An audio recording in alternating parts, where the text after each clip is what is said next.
Man has been traveling from time immemorial on the ocean of consciousness as though beckoned by some mysterious light on some distant horizon. Man's earliest, as well as his ultimate and highest preoccupation, has been his quest after God, perfection, truth, bliss, and immortality. But how is man to realize them? The India of bygone days knew the answer. This knowledge was cultivated in the ashrams of ancient India under the guidance of great seers. Brave were the boys brought up in the ashrams. Who does not know the story of the young Nachiketa, who challenged the god of death to reveal the mysteries of immortality? In fact, the true India can never be imagined without her ashrams. Even the country is believed to have derived her name, Bharat, from Bharat, the legendary prince brought up in the ashram. Thousands of years have passed since then. Gigantic material achievements, devoid of an adequately superior consciousness to support them, have led man to the verge of destruction.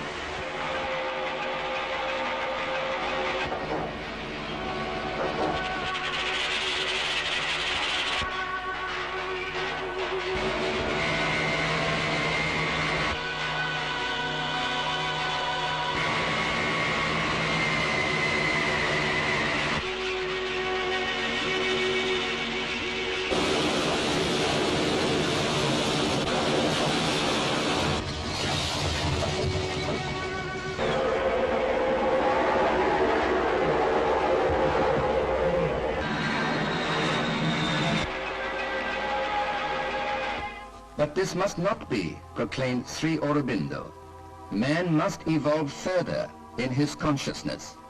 And when this world of matter and the spirit of heaven embrace each other, then there shall be the dawn of a new age.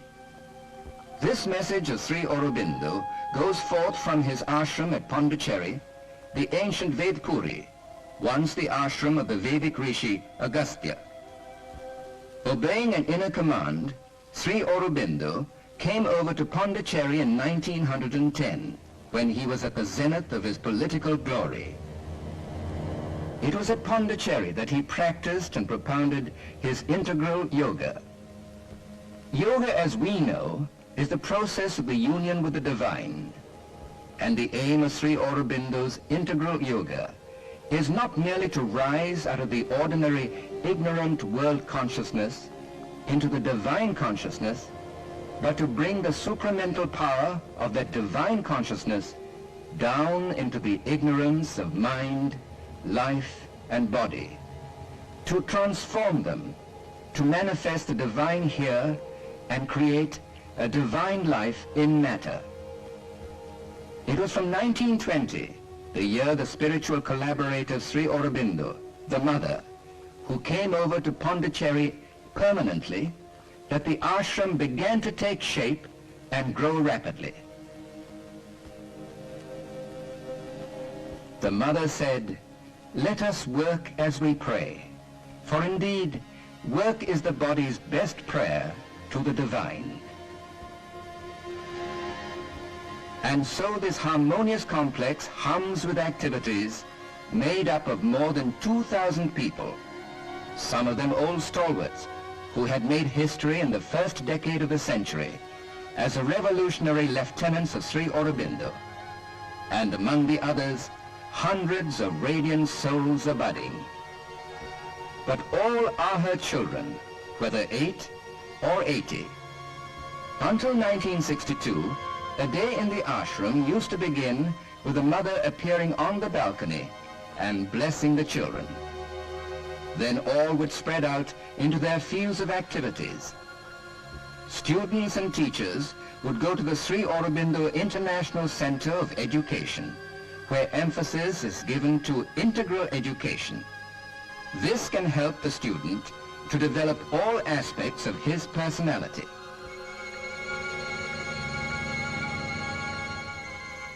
The body being the basis of our being, special emphasis is given to physical culture.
The Department of Physical Education not only formulates collective exercises on the basis of a synthesis of Eastern and Western methods, but it also prescribes to each individual exercises best suited to him.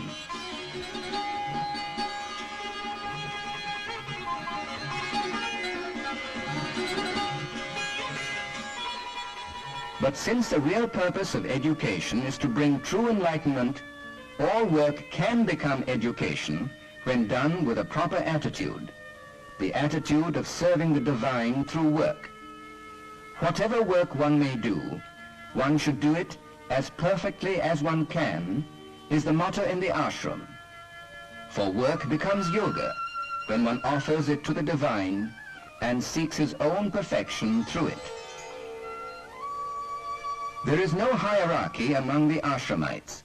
All are sadhaks, and each one looks for his or her guidance to the mother, who, during more than 50 years of her guiding the ashram, has been herself the most radiant example of tireless work.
The products of the various departments of the ashram are in great demand in the outside world.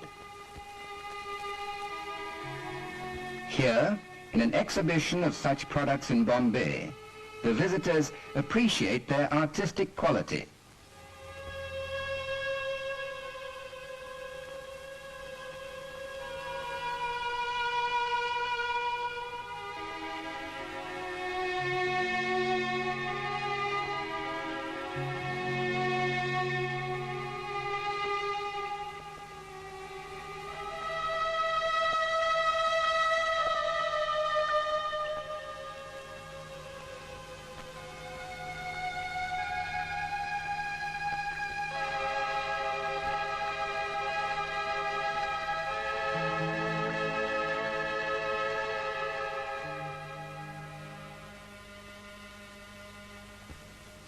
Twice every week, there is a collective meditation, but each one has his own time for meditating near the samadhi of Sri Aurobindo or elsewhere.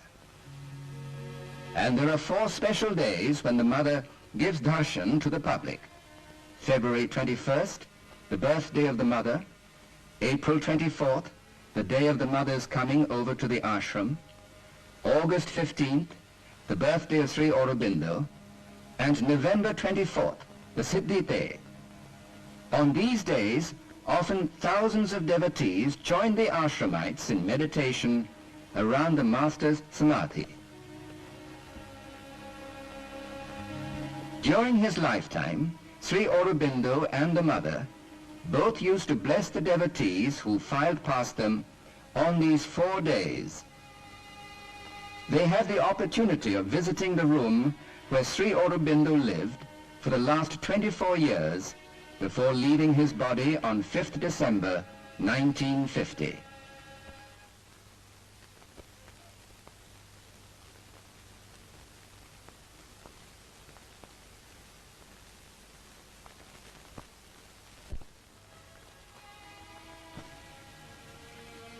We see the mother appearing on the balcony of her room on a darshan day.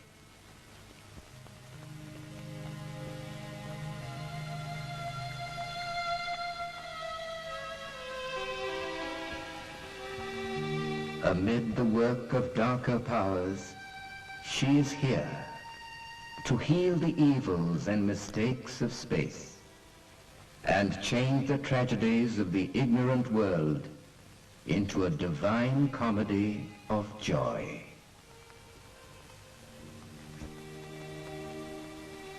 I am peace that steals into man's war-torn breast.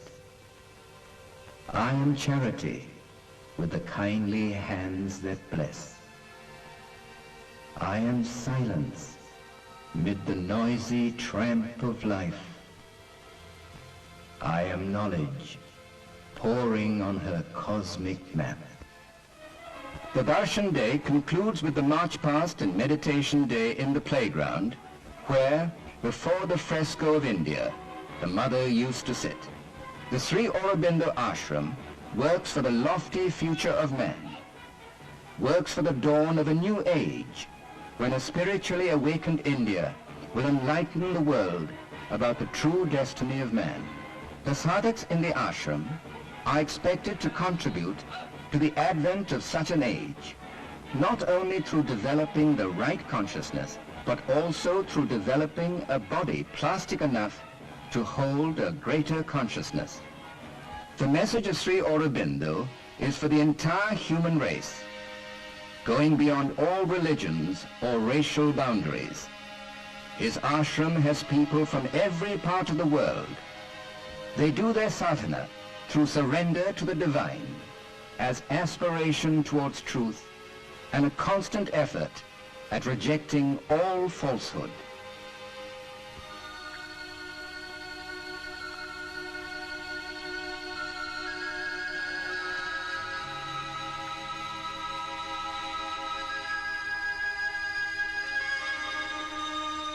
As the message of Sri Aurobindo and the Mother is spreading around centers to study their vision, branches of the Sri Aurobindo Society are opening up at many places in India and abroad. We see the rousing reception given to the relics of Sri Aurobindo when they were taken to be enshrined at 2 such centers in Orissa.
The international township of Auroville, near Pondicherry, is a bold experiment in giving shape to Sri Aurobindo's ideals of human unity and the advent of a new future for humanity.